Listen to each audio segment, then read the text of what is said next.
Dear students, this is Amit Han, welcome to tribe blue. So आज बहुत interesting topic पढ़ेंगे हम लोग कॉम्प्लेक्स नंबर के अंदर, जिसका आगे भी बहुत बड़ा रोल होगा। और अगर देखा जाए जेईई और मेंस के हिसाब से, तो अब जो पार्ट पढ़ने वाले हैं उसका वेटेज या वहाँ से जो पोर्शन अभी उठाने वाले हैं वहाँ से क्वेश्चंस पूछे जाने के चांसेस क्या रहेगा, ज़्यादा रहेगा। आज हम लोग स्टार्ट करेंगे आर्गूमेंट के बारे में हमने कॉम्प्लेक्स नंबर का बता दिया, उसका हम डिटेल पढ़ेंगे। और उसी में हम multiplication of two complex number या more than two complex number, division of two complex number पढ़ेंगे।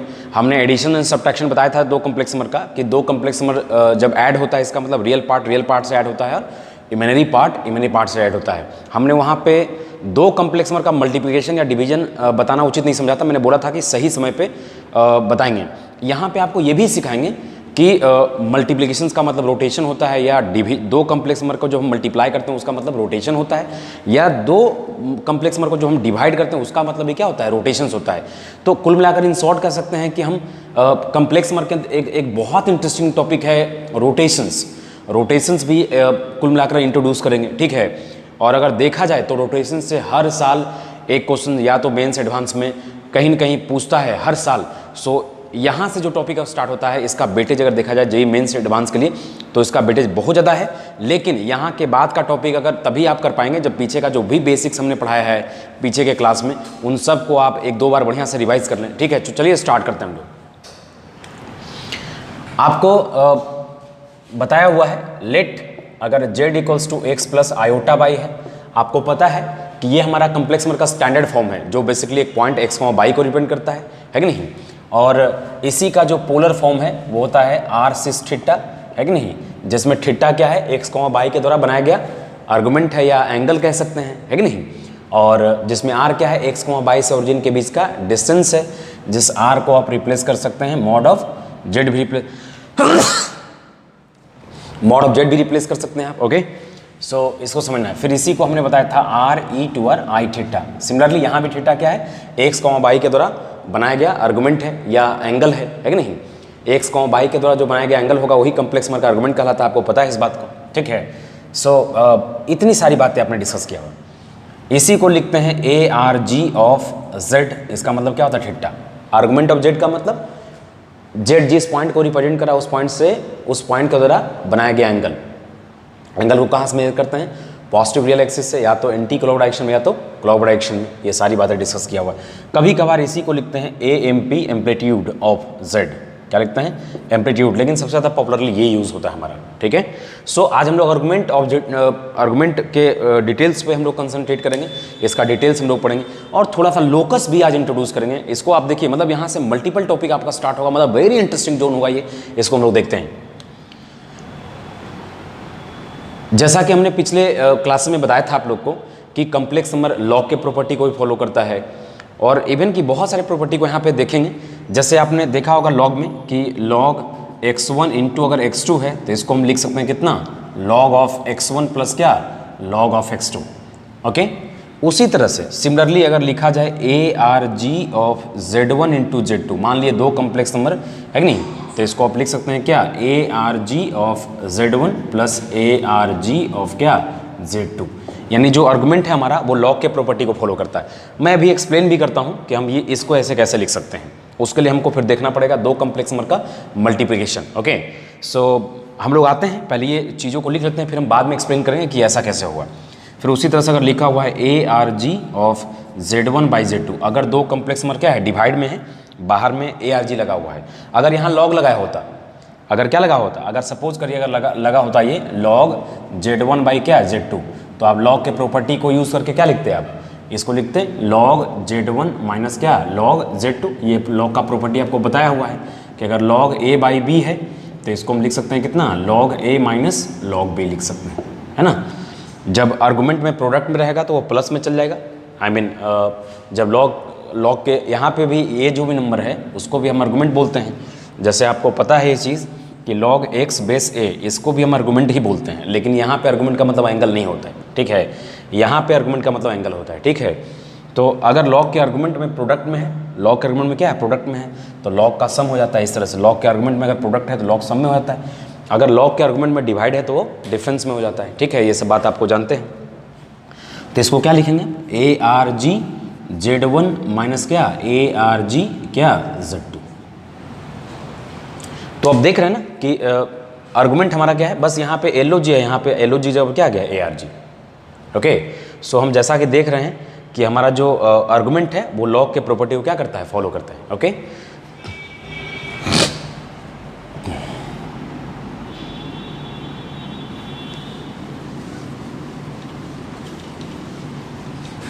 ये बात को हम एक्सप्लेन भी करते हैं कि इसको ऐसा क्यों लिख सकते हैं हम। ठीक है, अभी मान लीजिए कि ये प्रॉपर्टी होता है, ठीक है,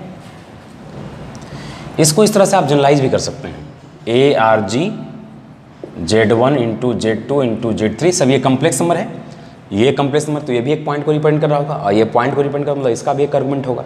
इसका आर्गुमेंट मान लेते हैं θ1 है, इसका आर्गुमेंट मान लेते हैं कितना θ2 है, इसका आर्गुमेंट क्या मान लेते हैं θ3 है। ठीक है, तो इस तरह से मान जाएगा Zn, तो इसका भी आर्गुमेंट मान लेते हैं कितना θn है। तो ये भी लॉग के प्रॉपर्टी फॉलो करेगा, क्या लिख सकते हैं इसको, log of Z1 plus sorry a argument of Z1 फिर ए आर जी आर्गुमेंट ऑफ क्या Z2 फिर ए R ji argument of Z3, और इस तरह से जाएगा ये ए आर जी ऑफ क्या Z। आर्गुमेंट ऑफ Z1 का मतलब क्या समझते हैं आप, आर्गुमेंट ऑफ Z1 का मतलब हुआ Z1 के द्वारा बनाया गया एंगल जो कि कितना है θ1। आर्गुमेंट ऑफ Z2 का मतलब क्या समझते हैं, Z2 के द्वारा बनाया गया एंगल जो कि कितना है θ2 है। तो इसको आप इस प्रकार भी लिख सकते हैं θ1 plus θ2 plus θ3 plus θ4 plus dot क्या θn। तो आप देख रहे हैं ना कि अगर कम्प्लेक्स नंबर मल्टीप्लाई में है, कम्प्लेक्स नंबर क्या है मल्टीप्लाई में है, तो उसका आर्गुमेंट क्या हो रहा है, ऐड हो रहा है। यानी कि इससे आप अंदाजा लगा सकते हैं कि जब दो कम्प्लेक्स नंबर क्या होता है मल्टीप्लाई होता है, तो उसमें दोनों के आर्गुमेंट आपस में क्या होते हैं, ऐड हो जाते हैं। सिमिलरली जैसे देखिए, अगर आपने लिखा होगा ए आर जी, हालांकि इसको हम और बहुत डिटेल से एक्सप्लेन करेंगे, लेकिन अभी एक मतलब समझा रहे हैं कि अगर कम्प्लेक्स नंबर क्या है प्रोडक्ट में है और बाहर से आर्गुमेंट लगा हुआ है, तो आर्गुमेंट का मतलब तो होता ही है कम्प्लेक्स नंबर के द्वारा बनाया गया एंगल।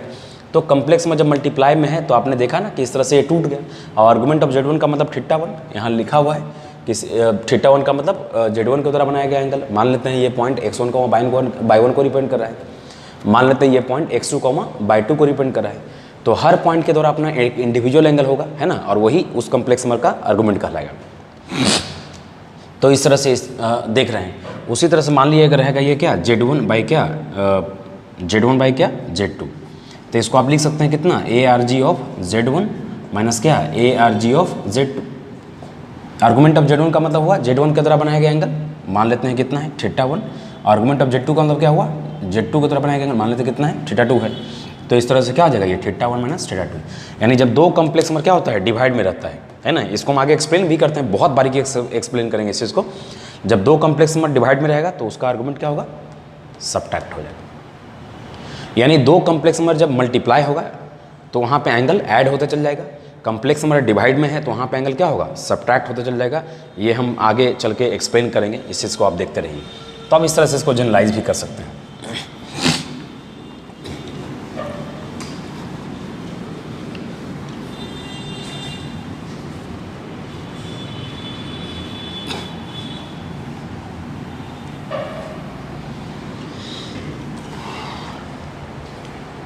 उसी तरह से जैसे मान लिया जाए A R G of Z लिखते हैं, तो मान लेते हैं ये थीटा है। ए आर जी ऑफ जेड का मतलब आप जानते हैं कि जेड के द्वारा बनाया गया एंगल, मान लेते हैं ये थीटा है, ये जेड है, इसको लिख सकते हैं एक्स कॉमा बाई। आपने जेड को क्या लिखा है, एक्स प्लस आयोटा बाई, और बेसिकली एक पॉइंट को रिप्रेजेंट करता है एक्स कॉमा बाई को। और जब हम आर्गुमेंट करते हैं मतलब एक्स कॉमा बाई के द्वारा बनाया गया एंगल, मतलब जेड के द्वारा बनाया गया एंगल, उसी को आर्गुमेंट भी कहा जाता है ना। ये बात आप जानते हैं। ये हमारा रियल एक्सिस है, ये ऑरिजिन हो गया, ये आई प्लस हो गया, ये आपका आर माइनस हो गया, और ये क्या हो गया, आई माइनस हो गया। ये पॉजिटिव इमेजिनरी एक्सिस, सॉरी ये पॉजिटिव रियल एक्सिस, ये नेगेटिव रियल एक्सिस, ये पॉजिटिव इमेजिनरी एक्सिस, ये नेगेटिव इमेजिनरी एक्सिस। ये सारी बातें आपको डिस्कस किया हुआ है। अगर आपसे पूछा जाए A R G of Z bar, तो जेड बार से आप क्या समझते हैं, कंजुगेट ऑफ कम्प्लेक्स नंबर। तो जब हम किसी भी कम्प्लेक्स नंबर का कंजुगेट निकालते हैं, यानी एक्स प्लस आयोटा बाई का कंजुगेट निकालेंगे, तो कंजुगेट लगाने से क्या होता है, बेसिकली कंजुगेट जब हम लगाते हैं मतलब उस पॉइंट का रिफ्लेक्शन लेते हैं किसके अबाउट, रियल एक्सिस के अबाउट। और जब हम एक्स रियल एक्सिस के अबाउट अगर रिफ्लेक्शन लेते हैं तो हमारा फर्स्ट क्वाड्रेंट में अगर पॉइंट है तो उसका रिफ्लेक्शन फोर्थ क्वाड्रेंट में मिलेगा, यानी कि हमारा एक्स क्वाड्रेंट में कोई चेंजेस नहीं आएगा। किस में चेंज आएगा, सिर्फ हमारा बाई कोऑर्डिनेट। जब हम कोई भी पॉइंट का रिफ्लेक्शन लेंगे रियल एक्सिस के अबाउट, तो हमारा एक्स कोऑर्डिनेट में कोई चेंजेस नहीं आएगा, सिर्फ बाई कोऑर्डिनेट अगर प्लस है तो माइनस हो जाएगा, माइनस है तो प्लस हो जाएगा। और या ये एकदम बहुत सिंपल भाषा में समझे, जब हम कंजुगेट लगाते हैं इसका मतलब रियल पार्ट के साथ कोई छेड़छाड़ नहीं करते हैं। जो आयोटा वाला हिस्सा है तो प्लस है तो क्या हो जाएगा, माइनस। यानी देखा जाए तो ये क्या होगा, एक्स कॉमा माइनस बाई को, है ना। एक्स कॉमा एक्स मान लिया है कि एक यहाँ पे एक्स बाई पॉजिटिव है, अगर हमने फर्स्ट क्वाड्रेंट में माना है तो एक्स भी पॉजिटिव होगा, बाई भी क्या होगा, पॉजिटिव। तो एक्स पॉजिटिव है, बाई नेगेटिव, कहाँ गिरेगा ये, फोर्थ क्वाड्रेंट में। तो ये फोर्थ क्वाड्रेंट में हमारा गिर गया, ये मान लीजिए ये पी है और ये क्या है, क्यू है। तो ये हमारा क्या हो गया, जेड बार, या कह सकते हैं कि एक्स कॉमा माइनस बाई हो गया। तो यदि ये थीटा बना रहा था तो ये कितना बनाएगा, माइनस थीटा बनाएगा। आप समझ गए बात को। तो आर्गुमेंट ऑफ जेड बार का मतलब कितना हो जाएगा दोस्त, माइनस थीटा। जेड बार का मतलब जेड बार के द्वारा बनाया गया एंगल, जेड बार के द्वारा मतलब एक्स कॉमा माइनस बाई के द्वारा एंगल। चूँकि ये दोनों सिमेट्रिक है, पी और क्यू क्या है, यानी कि पी और क्यू सिमेट्रिक का मतलब हुआ कि जितना दूरी पे पी पॉजिटिव रियल एक्सिस से ऊपर है उतना ही डिस्टेंस पे क्यू पॉजिटिव रियल एक्सिस से नीचे है। जितना एंगल ओपी बना रहा है पॉजिटिव रियल एक्सिस से एंटी क्लॉकवाइज में, उतना ही एंगल ओक्यू बना रहा है पॉजिटिव रियल एक्सिस से क्लॉकवाइज में। तो जब हम एंटी क्लॉकवाइज में जाते हैं तो प्लस एंगल लेते हैं, जब हम क्लॉकवाइज में जाते हैं तो माइनस एंगल लेते हैं। ये बात सारी बात डिस्कस किया हुआ है आप लोग को, समझ गया बात आप। तो हम लिख सकते हैं ए आर जी ऑफ जेड, है ना, ये क्या होगा, या जेड बार लिख सकते हैं minus A R G of क्या, जेड। क्योंकि जेड बार के द्वारा एंगल कितना होगा, माइनस थीटा, और जेड के द्वारा कितना है, थीटा। तो ये भी ये बाहर में माइनस लगा हुआ है, तभी बराबर हो सकता है ये, है ना। तो कह सकते हैं कि जो हमारा जेड बार का आर्गुमेंट होगा वो जेड के आर्गुमेंट के निगेटिव होगा, तभी दोनों बराबर हो सकता है। समझ गया बात आप, या डाउट है, इसको मिटा सकते हैं हम लोग, है ना। तो एक प्रॉपर्टी यहाँ से भी आया कि आर्गुमेंट ऑफ जेड बार यानी जेड बार के द्वारा बनाया गया एंगल, यानी एक्स कॉमा माइनस बाई के द्वारा बनाया गया एंगल, ये बराबर होगा आर्गुमेंट ऑफ जेड यानी एक्स कॉमा बाई के द्वारा एंगल दिखाया हुआ, एक्स कॉमा बाई के द्वारा एंगल बनाया कितना है, थीटा, और एक्स कॉमा माइनस बाई के द्वारा बनाया गया कितना है, माइनस थीटा। तो ये माइनस ऑफ थीटा के बराबर हो जाएगा। बराबर तभी होगा जब यहाँ माइनस लगेंगे, ठीक है। जेड और जेड बार में अगर रिलेशन बोलेगा, एकदम बहुत टू द पॉइंट रिलेशन अगर टू द पॉइंट अगर रिलेशन के लिए बात करेगा तो जेड और जेड बार सिमेट्रिक है। सिमेट्रिक किसके अबाउट, पॉजिटिव रियल एक्सिस के अबाउट, या कह सकते हैं रियल एक्सिस के अबाउट। तो अगर हम कहते हैं कि पी और क्यू क्या है, जेड और जेड बार सिमेट्रिक है या पी और क्यू सिमेट्रिक है, इसका मतलब कि जितना ऊपर पी पॉइंट जितना ऊपर पॉजिटिव रियल एक्सिस से है उतना ही नीचे क्यू है हमारा, सिमेट्रिक होने का मतलब हुआ। या ये कह सकते हैं कि आप जैसे इसको मिरर इमेज मान लें, इसको मिरर मान लें, है ना, इसको क्या मान लें, मिरर मान लें। तो मिरर में क्या होता है कि जितना पॉइंट जितना डिस्टेंस पे वो ऊपर है उतना ही डिस्टेंस पे क्या होगा, वो नीचे होगा। इस चीज़ को समझना होगा हम लोग, ठीक है। सो चलिए मिटाते हैं इसको।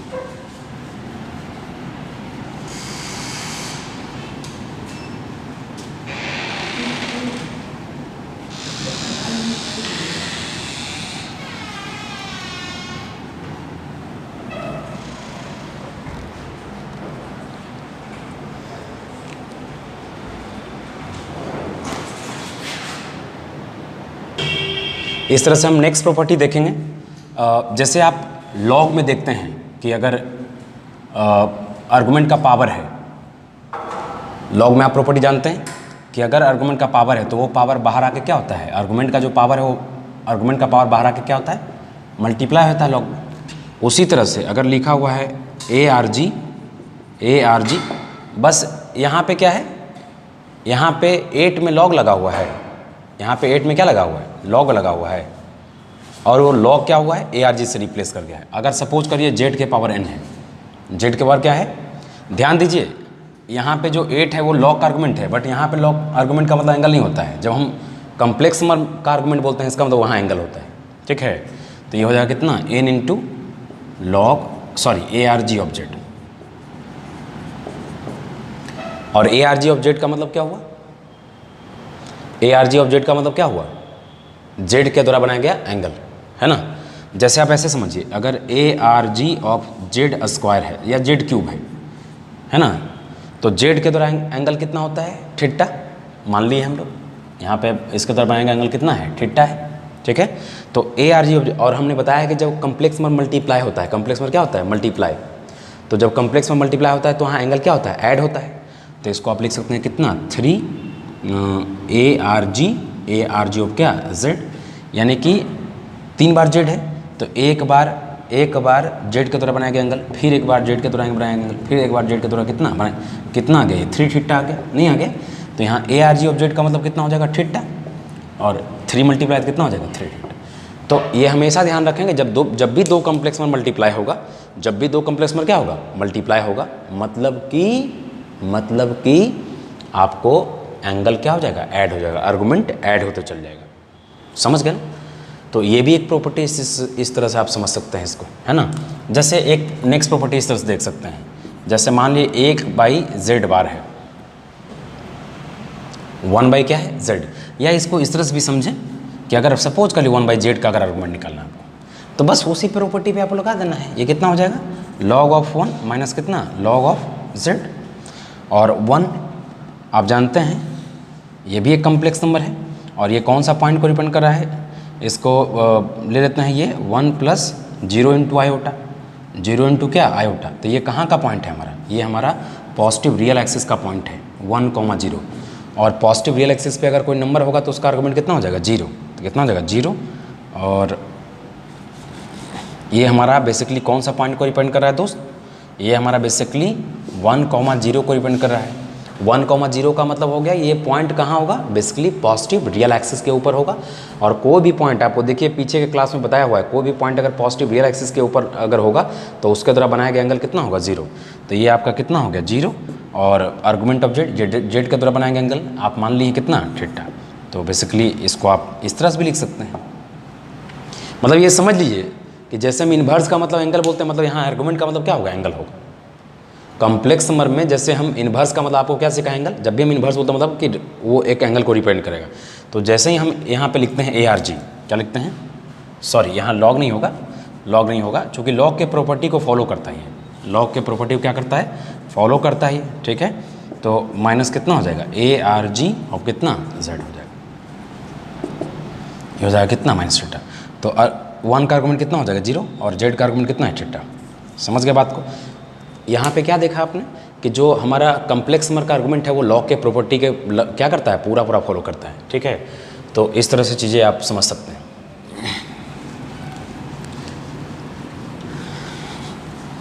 दूसरा तरीका हमने आपको बताया था कि हम सब चीज़ को एक्सप्लेन भी करेंगे, थोड़ा सा वेट करिए, अभी हम सारी चीज़ों को एक्सप्लेन करते हैं।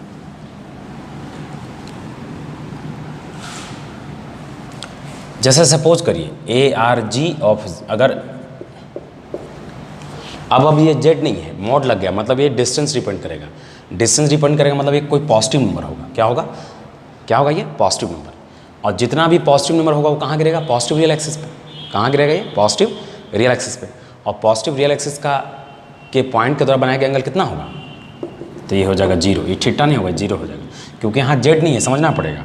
मॉड ऑफ जेड क्या होगा, पॉजिटिव, मतलब 0 भी हो सकता है और पॉजिटिव रियल नंबर होगा, क्या होगा, पॉजिटिव रियल नंबर होगा। और 0 या पॉजिटिव रियल नंबर कहाँ गिरेगा, ऑरिजिन के राइट साइड, यानी कि पॉजिटिव रियल एक्सिस पे गिरेगा। और जितना भी पॉइंट यहाँ हो, चूँकि एंगल हम कहाँ से मेजर करते हैं, पॉजिटिव रियल एक्सिस से मेजर करते हैं, तो ये पॉइंट पॉजिटिव रियल एक्सिस पे ही है, तो ये पॉइंट कितना एंगल बनाएगा इससे, 0। जैसे अगर पॉइंट यहाँ आ जाए तो एंगल बनाएगा, पॉइंट अगर यहाँ आ जाएगा तो एंगल बनाएगा, पॉइंट यहाँ आएगा तो थोड़ा एंगल बढ़ेगा, पॉइंट अगर यहाँ आ जाएगा तो π/2 हो जाएगा, पॉइंट अगर यहाँ आ जाए तो है ना 180 हो जाएगा, ठीक है। पॉइंट अगर यहाँ आ जाए तो घटेगा और घटेगा, क्योंकि क्लॉक बाई डांस करेंगे तो एंगल घटेगा, आप जानते हैं सब बात को।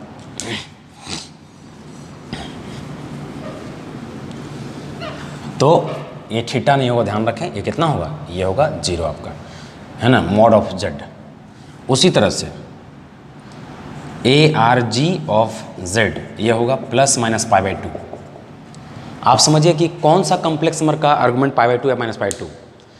आर्गुमेंट π/2 होने के लिए, यानी एंगल π/2 होने के लिए पॉइंट को या तो पॉजिटिव इमेजिनरी बाई एक्सिस पे जाना पड़ेगा या पॉइंट को नेगेटिव इमेजिनरी एक्सिस पे जाना पड़ेगा।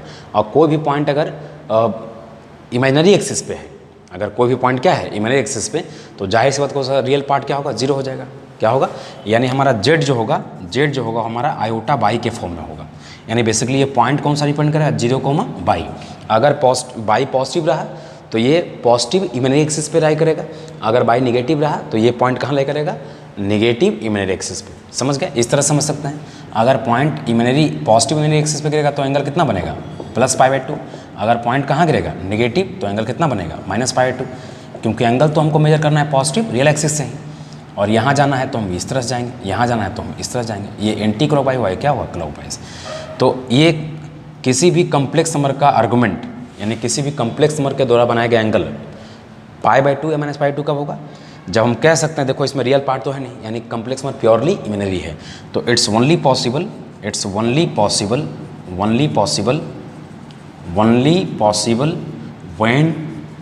व्हेन जेड बराबर purely imaginary complex number.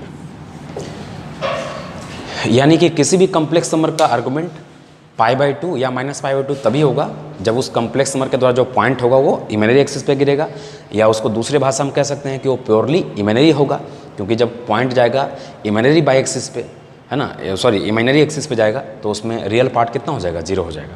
Complex number को इस फॉर्मेट में आयोटा बाई के फॉर्म में होना पड़ेगा, नहीं रियल पार्ट कितना है, 0 है। समझे। उसी तरह से if Z lies on real axis, if Z lies on real axis,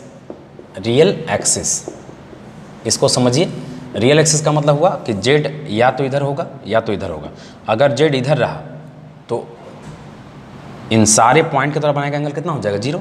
लेकिन यदि पॉइंट इधर रहा तब एंगल कितना हो जाएगा, 180 होगा। बोलेंगे सर इधर से क्यों नहीं मूव करेंगे, तो ये -180 हो जाएगा। और आर्गूमेंट, प्रिंसिपल आर्गूमेंट क्या कहता है कि -180 से बड़ा, यानी -π से बड़ा और π या π से छोटा, यानी कि कम्प्लेक्स नंबर का जो प्रिंसिपल आर्गूमेंट है उसमें -π या -180 शामिल नहीं करेंगे, उसमें π शामिल कर सकते हैं, मतलब 180 शामिल कर सकते हैं। 180 या 180 से छोटा और -180 से बड़ा शामिल करना है। इसलिए हमको अगर इस पॉइंट के द्वारा या इस पॉइंट के द्वारा या इस पॉइंट के द्वारा या इस पॉइंट के द्वारा अगर एंगल मेजर करना होगा तो हर हाल में पॉजिटिव रियल एक्सिस से हमको एंटी क्लॉकवाइज ही डांस करना पड़ेगा, ना कि ये डांस करना पड़ेगा। समझ गए बात को।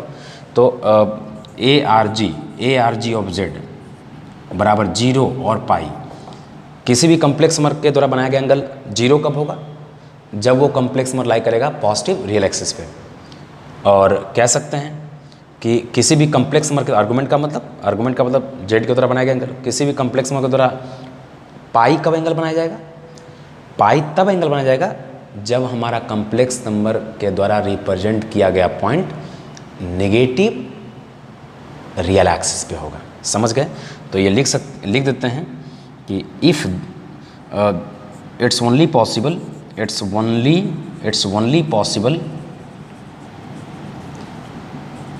when z equals to x plus 0 into iota होगा।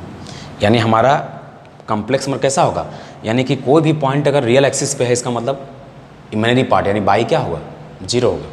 कोई भी कम्प्लेक्स नंबर यदि हमारा रियल एक्सिस पे है ना, इसको ऐसे समझें कि अगर एक्स एक्सिस पे रहता है तो बाई कोऑर्डिनेट क्या आता है, 0। यहाँ पे एक्स एक्सिस रिप्लेस कर गया है रियल एक्सिस से, तो कोई भी पॉइंट अगर हमारा रियल एक्सिस पे है तो उसके द्वारा बनाया गया एंगल हमारा क्या होगा, या तो 0 होगा या तो पाई होगा। और अगर ये रियल एक्सिस पे कोई भी कम्प्लेक्स नंबर होगा तो हर हाल में उसका इमेजिनरी पार्ट कितना होगा, 0, यानी कि रियल पार्ट। अब अगर रियल पार्ट पॉजिटिव है मतलब पॉइंट आपको ओरिजिन के राइट साइड होगा, मतलब एंगल बनाया गया 0 होगा। यदि अगर एक्स निगेटिव है यानी कि पॉइंट हमारा ओरिजिन के लेफ्ट साइड होगा यानी नेगेटिव रियल एक्सिस पे होगा, तब हमारा एंगल मेजर तो हमको यहीं से करना है, तो ये कितना हो जाएगा, पाई। तो it's only possible when z equals to this, यानी that is z is purely real complex number. समझ गया बात को। तो ये सीन है। ये सब देखिए बहुत छोटा छोटा पॉइंट है, लेकिन जितना इस पे कंट्रोल बनाएंगे मेंस एडवांस का सवाल चुटकी में निकलेगा। देख लीजिएगा, कम्प्लेक्स नंबर ऐसे देखा जाता है इंडिया में। बहुत लोग कहते हैं कम्प्लेक्स नंबर बहुत टफ है, लेकिन मेरा ऐसा मानना है कि हम जब क्लास में ऑफलाइन जब भी पढ़ाएं बच्चा बहुत इन्जॉय किया है इसको, और आज तक कभी ऐसा नेगेटिव फीडबैक नहीं आया है कि सर हमसे कॉम्प्लेक्स नंबर का सवाल छूट गया। क्योंकि आपको पता है कि जितना टफ टॉपिक रहता है उसमें उसको उतना ही इंटरटेनिंग बनाते हैं, उसको उतना ही टेक्निक वाइज उसको डेवलप करते हैं, उसको उतना ही टेक्निक वाइज को इम्प्रूव करते हैं, और बहुत इंटरेस्ट लेके पढ़ाते हैं उसको। मैक्सिमम नंबर ऑफ लेक्चर भी उसमें हम पुट करते हैं ताकि आपका मैक्सिमम नंबर ऑफ क्वेश्चंस है कि नहीं, क्योंकि इसमें हम ज़्यादा क्वेश्चन नहीं करवा सकते हैं, क्योंकि ये फिर लेक्चर आपको 100-150 एपिसोड में क्या करना पड़ेगा, शूट करना पड़ेगा, ठीक है। तो फिर बच्चा इस तरह से एम्बैरस हो जाएगा। एक चैप्टर का 150 एपिसोड का मतलब होता है कि बच्चों को लगेगा यार कि कितना टॉपिक जा रहा है, लेकिन आपको पता है कि हम ऑफलाइन क्लासेस में कितना पढ़ाते हैं, बहुत चीज़ों को एकदम बारीकी से लेकर और बहुत पिक पॉइंट पे जाते हैं, बहुत डिफरेंट टेक्निक्स के साथ, डिफरेंट अप्रोच के साथ आपको सिखाते हैं। ओके, सो डोंट वरी, चीज़ें फिर हम लोग करेंगे। अब ऐसा नहीं कि ट्राइबेक का बच्चा ये समझ ले कि सर आपने कॉम्प्लेक्स नंबर ऑनलाइन पढ़ा दिया था तो अब ऑफलाइन नहीं पढ़ाएंगे क्या। ऑफ कोर्स यार, ये सारी चीज़ें फिर से हम ऑफलाइन पढ़ाएंगे। ओके, सो इसमें बहुत हड़बड़ाने की बात नहीं है आपको।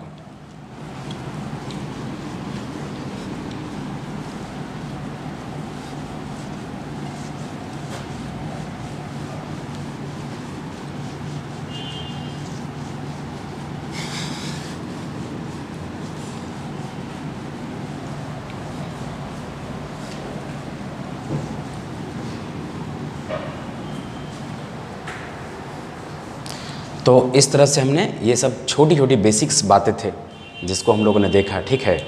और आइए अब एक्सप्लेन कर देते हैं कि ARG Z1 इंटू Z2, ये ARG Z1 plus ARG Z2 क्यों होता है।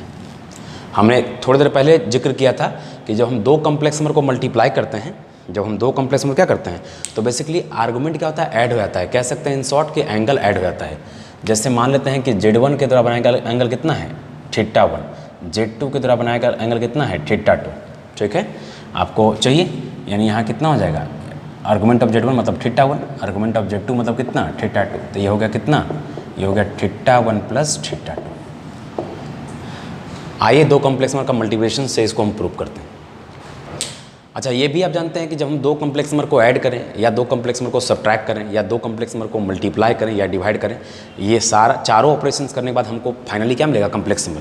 यानी दो कॉम्प्लेक्स नंबर को मल्टीप्लाई करें या तीन कॉम्प्लेक्स नंबर को या चार, मतलब कॉम्प्लेक्स नंबर के मल्टीप्लिकेशन से हमको कॉम्प्लेक्स नंबर ही मिलेगा, कॉम्प्लेक्स नंबर के डिवीजन से हमको कॉम्प्लेक्स नंबर ही मिलेगा, कॉम्प्लेक्स नंबर के एडिशन से भी हमको कॉम्प्लेक्स नंबर ही मिलेगा, कॉम्प्लेक्स नंबर के सब्ट्रैक्शन से भी हमको क्या मिलेगा, कॉम्प्लेक्स नंबर। ये बात को ध्यान रखें हमेशा, ठीक है। तो आइए हम लोग देखते हैं मल्टीप्लिकेशंस एंड, हेडिंग आप लोग दे दीजिएगा, हेडिंग आप लोग ले दीजिएगा, multiplication and division of two complex number, multiplication and division of two complex number, multiplication and division of two complex number, ठीक है। लेट कर देते हैं, Z1 बराबर x1 प्लस आयोटा बाई 1 है। अच्छा देखिए, जब भी दो कॉम्प्लेक्स नंबर को आप मल्टीप्लाई करें तो हमेशा उस कॉम्प्लेक्स नंबर का पोलर फॉर्म चुनें आप। इसका भी कारण हम बताएंगे आपको। जब भी दो कॉम्प्लेक्स नंबर को मल्टीप्लाई करें या डिवाइड करें तो एक तो इस तरह से भी कर सकते हैं, लेट Z1 और Z2 बराबर कितना है, x2 प्लस क्या, आयोटा बाई 2। तो अगर इस प्रकार मल्टीप्लाई करते हैं तो आपको बहुत ज़्यादा फील नहीं होगा कि इसका मतलब रोटेशन होता है या मल्टीप्लिकेशंस का मतलब एंगल ऐड होता है, ये आपको फील नहीं कर पाएगा। हालांकि मल्टीप्लिकेशन ये भी जायज़ है, बस इसमें क्या होगा कि मल्टीप्लिकेशन का मतलब रोटेशन होता है, ये मतलब साफ नहीं हो पाएगा, या मल्टीप्लिकेशन से आर्गुमेंट ऐड होता है, ये मतलब साफ नहीं हो पाएगा। तो हम क्या करेंगे, चूँकि हम इसी को लिख सकते हैं, अगर देखा जाए x1 plus iota by 1, x1 by 1 को रिप्रेजेंट कर रहा है, इसको हम मान लेते हैं ये R1 सिस θ1 का मतलब x1 बाई 1 के द्वारा, यानी ले लेते हैं इस तरह से कि ये मान लीजिए जाए Z1 है, ये बेसिकली x1 बाई 1 को रिप्रेजेंट कर रहा है, इसके द्वारा बनाया गया एंगल कितना है, θ1, ठीक है। उसी तरह से ये मान लेते हैं, जहाँ R1 क्या है, ये मेरा R1 है, R1 का मतलब ये ले लेते हैं P, R1 का मतलब Z1 जिस पॉइंट को रिप्रेजेंट करा उस पॉइंट से ओरिजिन के बीच का डिस्टेंस, ये सब बात आपको पता है। उसी तरह से जैसे आप ले लेते हैं Z2, ले लेते हैं ये Z2, मान लिया जाए ये क्या है, θ2 हमारा, ये हमारा Q है, बेसिकली ये x2 बाई 2 को रिप्रेजेंट कर रहा है, समझ गए। तो इस चीज़ को समझना है ना। और इसी का अगर हम ये हो गया r1 सिस थीटा वन का मतलब x1 y1 की तरफ बनाया गया एंगल, r1 का मतलब x1 y1 से ओरिजिन के बीच का डिस्टेंस, और उसी तरह से x2 प्लस i/2 का मतलब, ठीक है, x2 प्लस i/2 का मतलब हो जाएगा, इसको ले लेते हैं r2 सिस थीटा2। हमने क्या कहा, दो कॉम्प्लेक्स नंबर को अगर ये मल्टीप्लाई करना है, दो कॉम्प्लेक्स नंबर को यदि क्या करना है, मल्टीप्लाई करना है, तो अब उसका क्या कौन सा फॉर्म लें, उसका आप ये भी फॉर्म से मल्टीप्लाई कर सकते हैं, ये भी, लेकिन आप यूलर फॉर्म लें, उसमें मतलब साफ हो जाएगा कि दो कॉम्प्लेक्स नंबर का मल्टीप्लिकेशन करने का मतलब रोटेशन से होता है, या मल्टीप्लिकेशन से एंगल क्या होता है, ऐड होता है। तो कौन सा फॉर्मेट लेंगे, दो कॉम्प्लेक्स नंबर को मल्टीप्लाई करने के लिए कौन सा फॉर्म को पकड़ेंगे, यूलर फॉर्म को। तो यूलर फॉर्म आप ऐसे ही जानते हैं, r1 e i थीटा1, थीटा1 का मतलब साफ है, r1 का मतलब भी साफ है, r2 e i थीटा2, थीटा2 का मतलब z2 का आर्गूमेंट या x2 y2 की तरह बनाया गया एंगल। ओके, सो आपको सारी बातें पता हैं, ठीक है। तो ये हमारा थीटा1, ये हमारा क्या है, थीटा2। अब देखिए ये दोनों को मल्टीप्लाई करिए आप, यानी कि हम मल्टीप्लाई करने जा रहे हैं z1 इंटू z2। ये एपिसोड थोड़ा बड़ा हो रहा है तो अभी थोड़ा सा हम डिस्कस कर देते हैं, फिर इसका जस्ट नेक्स्ट एपिसोड में आपको पूरा डिटेल्स ऑफ कॉम्प्लेक्स में पढ़ाएंगे, ठीक है, details of multiplication and division of complex में पढ़ाएंगे। तो ये हो गया आपका z1 इंटू z1 को आपने यूलर फॉर्म में क्या लिखा है, r1 e टूअर i थीटा1, और z2 को आपने यूलर फॉर्म में क्या लिखा है, r2 e टूअर i थीटा2। लिखा है कि नहीं लिखा है।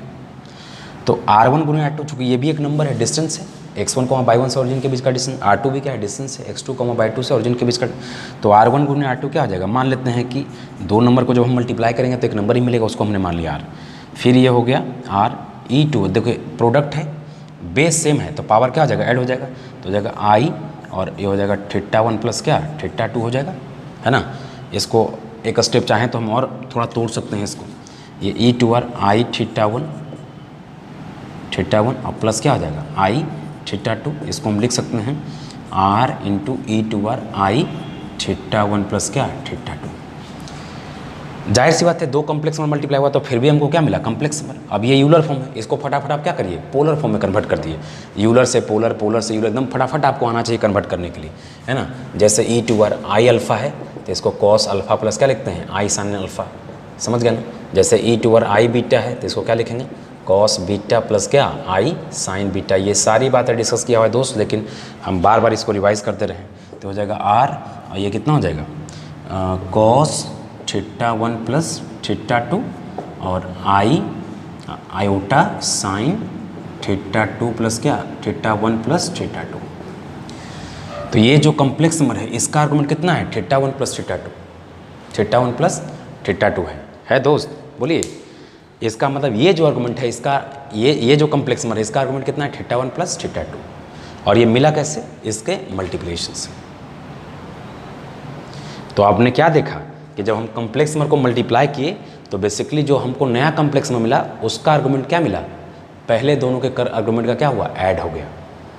अब इसी का मतलब हम बताएंगे कि रोटेशन भी होता है।